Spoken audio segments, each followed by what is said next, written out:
Welcome back to be alert. సవతి తల్లి చేతిలో చిత్రహింసలకు గురైన ప్రత్యూష పూర్తిగా కోలుకుంది. ఇవాళ మరోసారి పోలీసులు ఆమెను ప్రశ్నించి వివరాలు సేకరించారు. మీడియాకు చెప్పని మాటలు కాకిలకు చెప్పుకుందా చిట్టి తల్లి.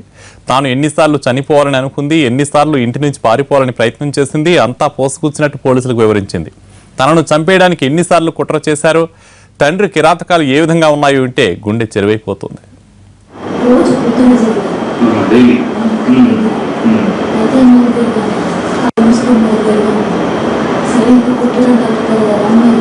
ఇదంతా మీ బాగా తెలుసా? మరి ఎందుకు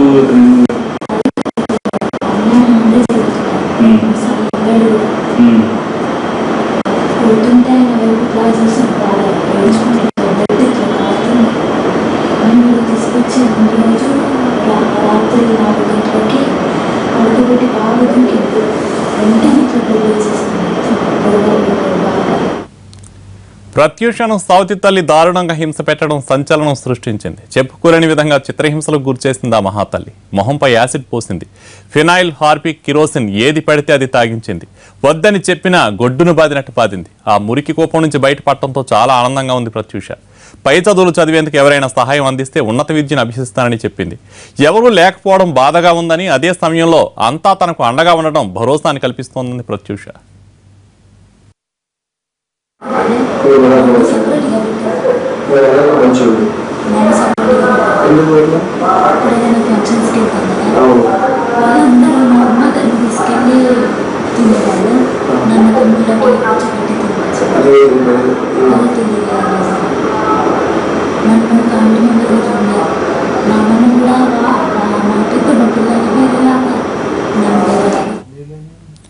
ఒళ్లంతా కాలిన గాయాలతో హింసలు పడ్డ చిట్టి తల్లి ముఖంలో ఆనందం వెల్లివిరిసింది. డాక్టర్లు ఆమెను కంటికి రెప్పలా కాపాడారు.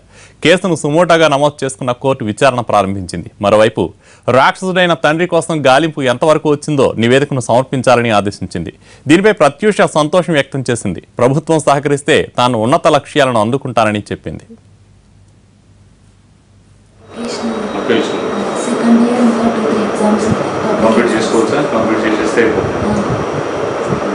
ఎగ్జామ్స్ పేపర్ గురించి కాలేజ్ జాయిన్ అయ్యి ఎగ్జామ్స్ కంప్లీట్ చేసేసుకోవచ్చు.